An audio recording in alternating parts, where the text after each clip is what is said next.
《中國晚報》想宣大元帥演講。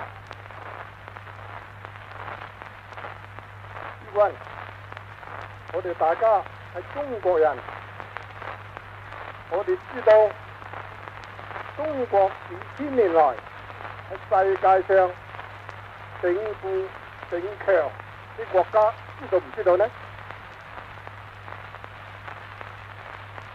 但係現在中國係乜嘢嘅情形呢？中國現在就變成係世界上整貧整弱嘅國。